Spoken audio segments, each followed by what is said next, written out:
Hello, thank you so much. And thank you so much to everybody who organized this colloquium. I'm so happy to be here. I think it's such a wonderful event.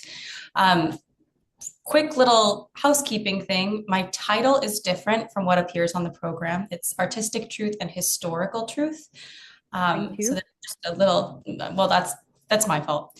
Mhm. Um, okay, and as she said, I am writing my dissertation on Edith Stein's contributions to realist aesthetics.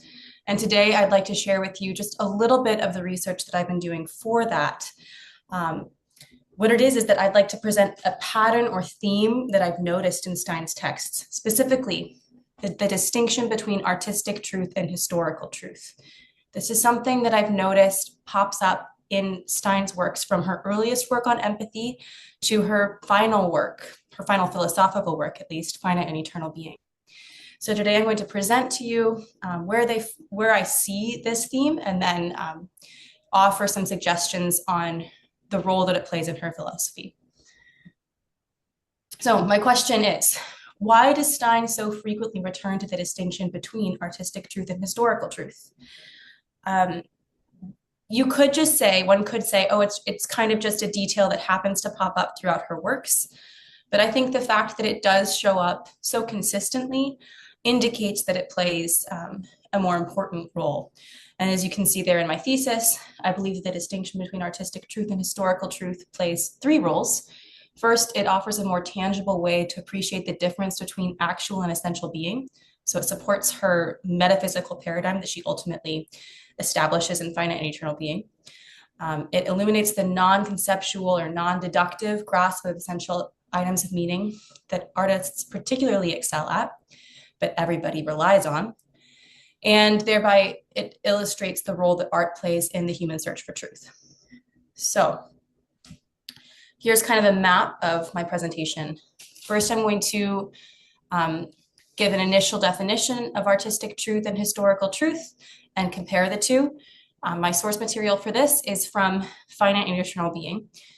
Brief little methodological remark. Finite and Eternal Being is my primary reference text because I do think that it is her, most mature, complete articulation of her philosophy. But then I work backwards from there and trace the development of this throughout her earlier philosophical works. So I'm trying to take a holistic view. So first I'll initially present it. Then I'll show you some of the passages where this distinction appears throughout Stein's works.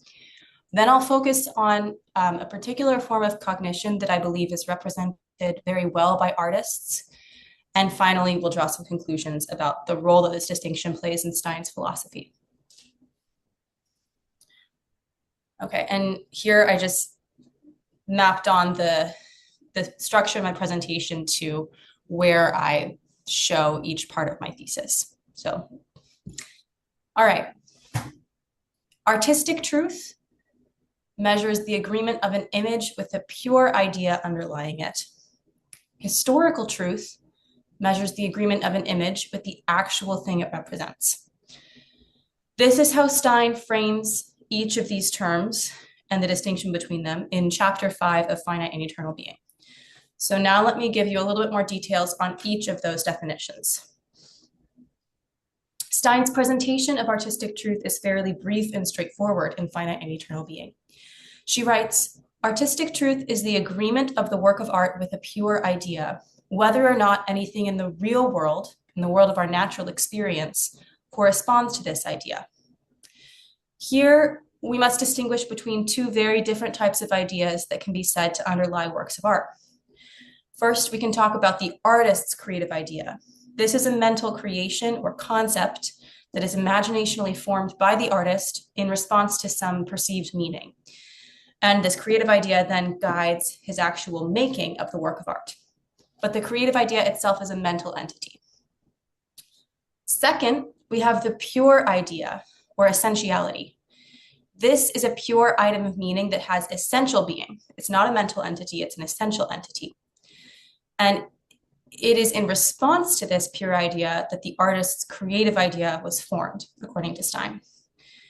So the pure idea can be understood as the basis of a work's intelligibility, since it's only by encountering this essential item of meaning that the artist's creative idea for the work was formed. So just to review, the mental entity, the creative idea, is formed in response to the essential entity, which is the pure idea. The two are not the same. Artistic truth is measured according to the pure idea, not the artist's creative idea, as Stein makes clear on the quote shown in that slide, which I decided for time, I'll leave the quotes on the slide, but I'm not going to read through all of them. So here's an example. This is actually an example that Stein brings up herself. Napoleon Crossing the Alps, which is a painting by Jacques-Louis David.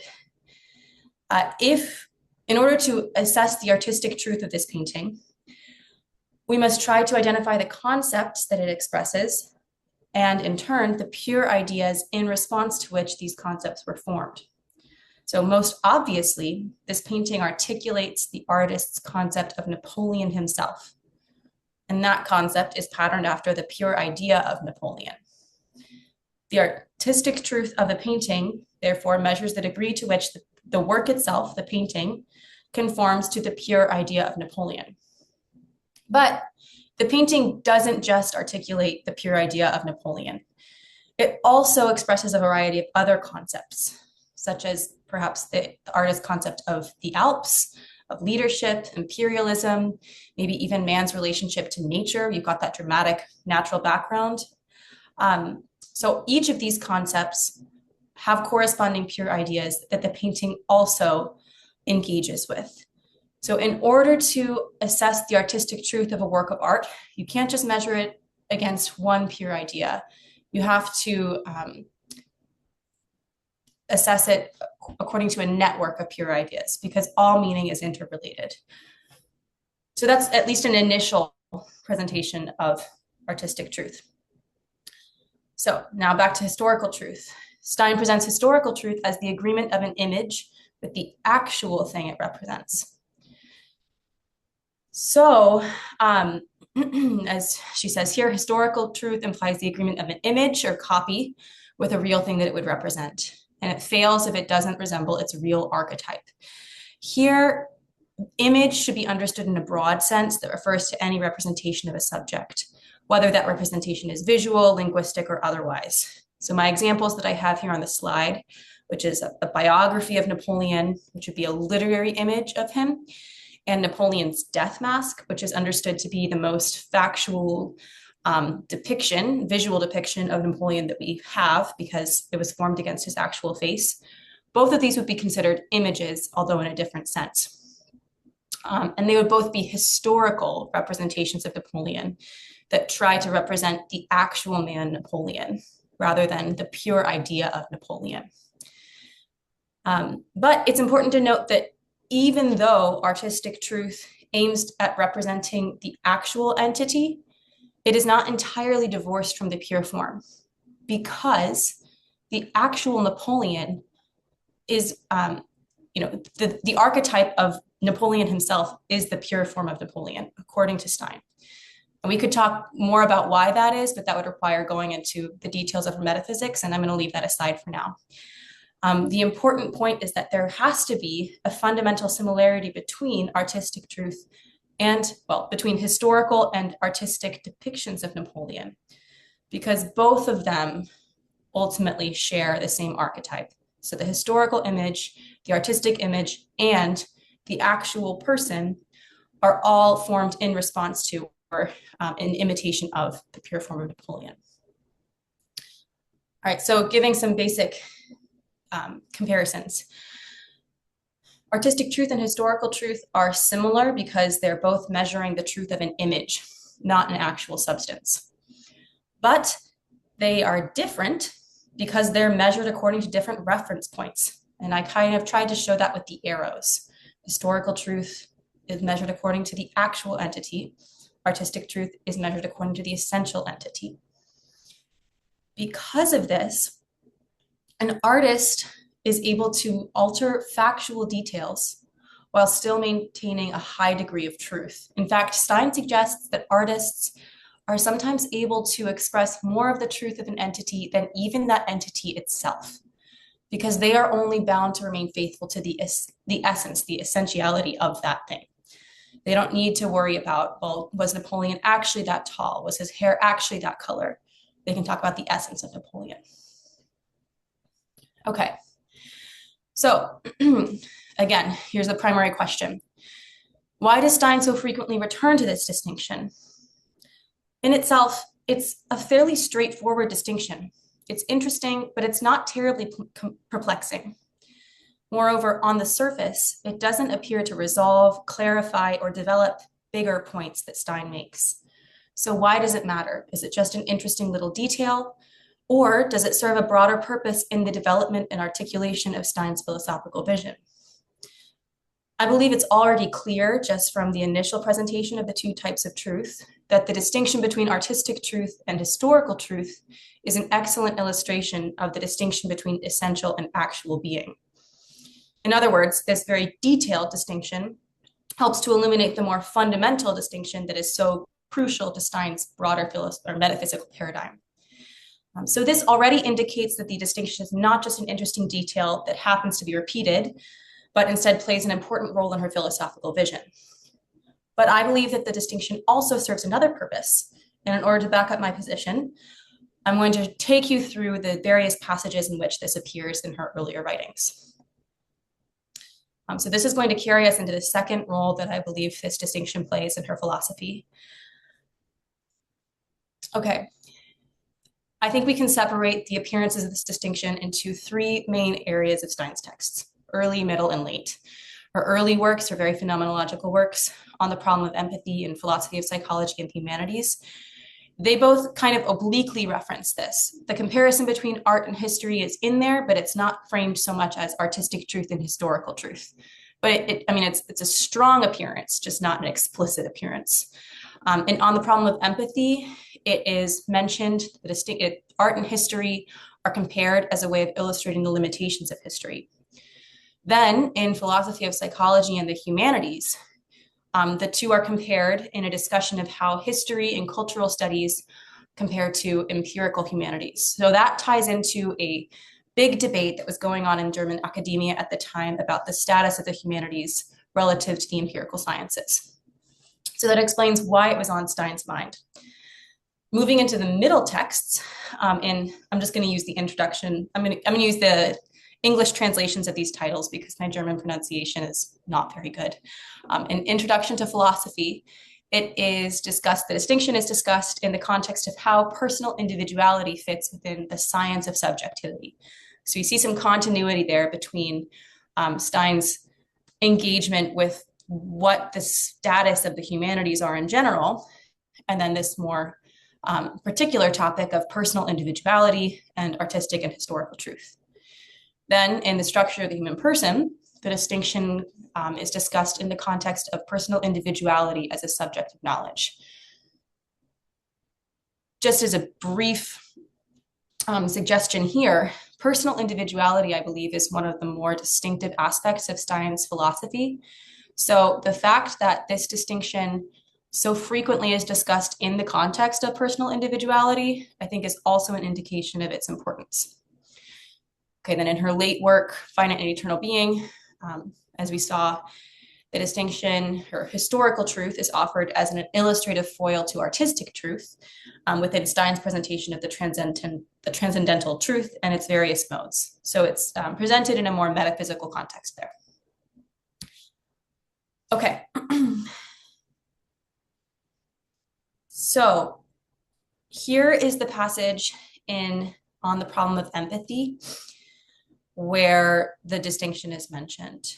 And I also gave you the page numbers for where it's discussed in philosophy of psychology. But because these two references are a little bit more, it's mentioned more in passing, I'm not going to spend a lot of time on them right now. But I think it's important to see that they are there. Now, here are the more substantive passages that discuss it. This one is an introduction to philosophy. And this passage falls within a discussion of how personal individuality can be studied by a science of subjectivity. So what is the proper way to study subjectivity? What are the different methods by which we can approach it? In this work, Stein asserts that both history and art are concerned with accurately representing personal distinctness, at least insofar as both frequently focus on a particular human subject. She then offers a more extended comparison of the historians' and artists' processes, and that's what this quote is. And I'll paraphrase it here, I'll describe it to you.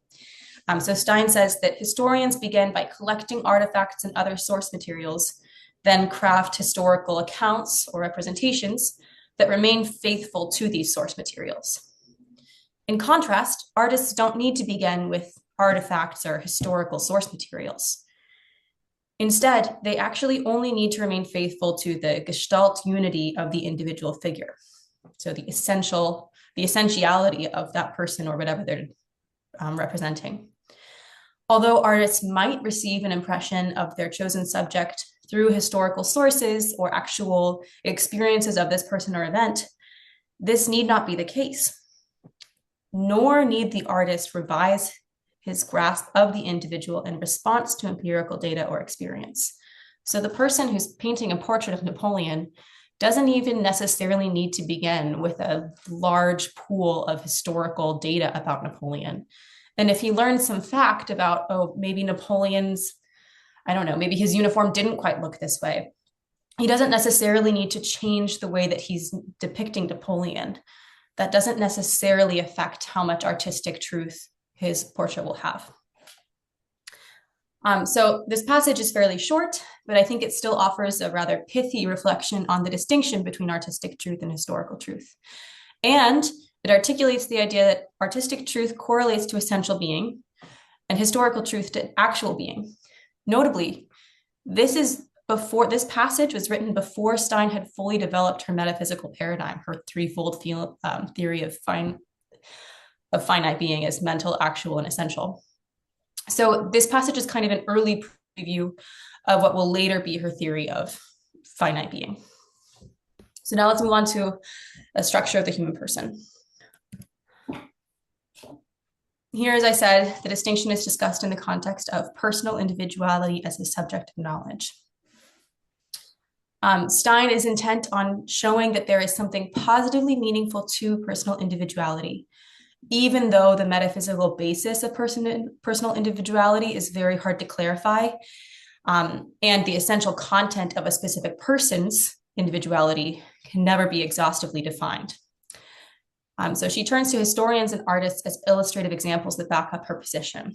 In this first quote, Stein observes that historians, or biographers, seek to represent specific persons with as much detail and accuracy as possible. In this way, the historical process of biography relies on the implicit assumption that personal individuality is significant, intelligible, particular, and possible to know and express. But, she continues, the possibility of cognitively grasping individuality has been denied on the grounds that cognition occurs through concepts, which are general, whereas individuality is intrinsically non-general. Stein argues that this denial entails a restricted view of cognition that fails to do justice to the particularity of the spiritual. Instead, she points toward a more expansive notion of cognition that both historians and artists rely on. In the second quote, Stein argues that cognition is more properly understood as a kind of spiritual or mental perception of reality, of something that exists, rather than as the application of a concept to something particular. So she points out that we perceive and recognize personal individuality as a reality that manifests itself in various ways, and as a reality that does not fit neatly into defined concepts and deductive reasoning. So what she's saying is that personal individuality can be cognized, but not fully conceptualized. It's not something that you can logically reason about. So this means that there's a different form of cognition that's not deductive and conceptual in the same way as we're used to talking about cognition. In this third quote, Stein compares the work processes of a historian to that of an artist. Both of them are characterized here as masters of the art of representation. The primary task of the historian is to collect artifacts and to represent the person's individuality through these artifacts by re-articulating them, redescribing them. Artists are also concerned with cognizing personal individuality, but not necessarily the individuality of persons that actually existed, and articulating it through representation. So both artists and historians illuminate the reality of personal individuality as something irreducibly distinct and yet impossible to adequately account for with general concepts. In this fourth and final quote from Structure of the Human Person, Stein holds up certain authors. Notably, all of these authors are artists. They would fall into the category of artist rather than the category of historian. And she holds them up as models of people who have an understanding gaze that manages to grasp and articulate the irreducibly distinct essential meaning of reality. This last quote is especially significant because it indicates that the same virtue by which artists are able to represent personal individuality also equips them to articulate other essential truths that are not easily defined. Stein suggests that one can learn to recognize and gain a deepened understanding of essential meanings by imitating these masters of soul opening art and cultivating a particular type of understanding gaze or receptive attention. So even though both artists and historians rely on non-deductive cognition that transcends neat concepts, artists are particularly skilled at distilling and representing essential meanings. This lines up with the fact that works of art are judged according to essential entities, whereas historical works are judged according to actual entities. So here's kind of what we can take away from this discussion in Structure of the Human Person. There's something positively meaningful to personal individuality, but it can't be easily deduced or defined. Instead, it's grasped through a certain type of cognition that both historians and artists use, but artists are particularly skilled at because their craft relies more on essential truths rather than factual data. All right, so the last quote that I'll look at here is a passage in Finite and Eternal Being. So now we're in Stein's late works, where Stein suggests that art can tell a kind of truth that history and historians cannot. So a work of art may more closely image the essential archetype of an entity than a historical depiction of that entity, and perhaps even more so than the entity itself. So Stein has this very intriguing suggestion that a work of art might manage to be a more true version of a person than even the person themselves, which again gets into her understanding of the pure form of individual people. But I'll move on from that from now. We can talk about it in the questions if there's time. All right, so kind of summarizing the discussion of this distinction throughout her texts. The artistic and historical truth distinction is related to personal individuality, which is understood as a very specific, essential meaning that can neither be deduced nor fully grasped by concepts, but rather recognized by a certain form of cognition that's used by both artists and historians, but especially by artists. Okay. Now onto the third section, and I'm going to try and move along because I know I'm running out of time. Does Stein discuss this kind of cognition that we've been looking at anywhere else? Yes. The answer is she does in Finite and Eternal Being, where she describes the artistic creative process. So in this passage, Stein describes the artistic creative process and suggests that all artists are inspired to create by perceiving an essentiality in a limited way. She describes this intellectual act in receptive terms. The artist gets an idea when it shows itself to his mind, which receives it and is stimulated by the received meaning. I would like to suggest that Stein's description of artistic inspiration in this passage maps on rather neatly to her description of a more fundamental epistemological experience that is not limited to artistic creation, namely the experience of encountering and partially grasping an essentiality. So in her initial presentation of essentialities, Stein emphasizes the fact that they cannot be fully defined or comprehended. Instead, she describes our engagement with essentialities as a chance encounter with somebody we know. She says we can meet with essentialities and we might choose to look for them but not find them. There's something that we stumble upon without fully pinning down. If we understand the item of meaning that, quote, shows itself to the artist's mind as an essentiality, then it is clear why it remains veiled or blurry. It's because essentialities lie beyond the range of the human mind's ability to fully understand. What this means is that the kind of cognition that was described in Structure of the Human Person as the means by which we're able to perceive personal individuality also fits with the kind of cognition that allows us to kind of intuitively grasp essentialities without fully comprehending them or, logically reasoning about them. Like personal individuality, one can characterize an essentiality, but you can't face it front on or define it. So the epistemological experience at hand in artistic inspiration and in engaging with essentialities is non-deductive and resists the structure of definitional logic. Artists are excellent representatives of this non-deductive, beyond conceptual mode of cognition, but they're not the only ones who employ it. We all use it. I'm going to move along a little more quickly. I've been focusing on the receptive aspect of this kind of cognition, but there's also an active aspect. Stein points out that once the artist receives this kind of meaning, he then sharpens it or distills it, not by reasoning about it, but by practical action. So the actual, again, this is why artists are really good at illustrating this kind of cognition, because their process is very material.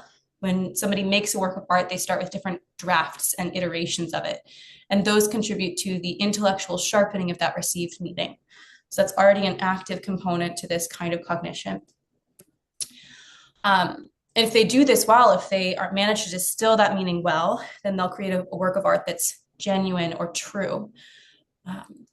And if they don't, then it'll be more artificial.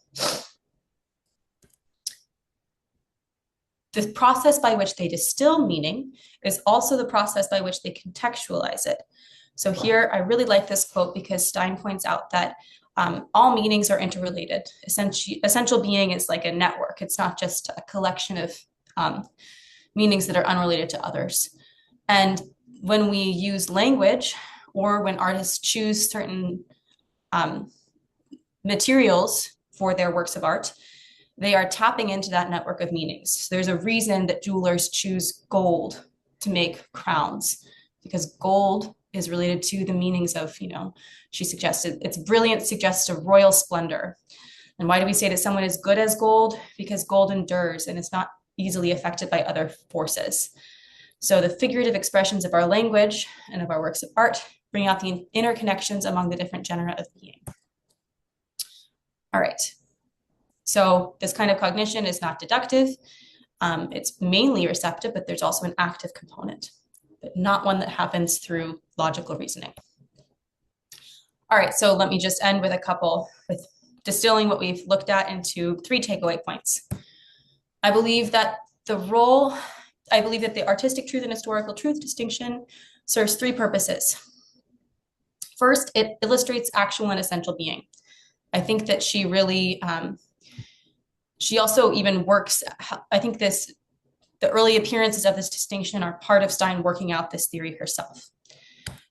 It discloses the non-deductive form of cognition that I think Stein thinks is very fundamental and important, crucial to recognize. Otherwise, you risk losing the reality of personal individuality. If you restrict cognition to something that is logical, then how can you possibly account for the reality of personal individuality as something meaningful? And finally, I think that artistic truth and historical truth helps to reveal art's role in the pursuit of truth, which is why she actually has, if she didn't think that art was related to the pursuit of truth, then why would she dedicate a section of chapter 5 of Finite and Essential Being to artistic truth? And I think I'm out of time, so we'll go ahead and end there. Thank you so much for your attention and for your time, and thank you again for organizing.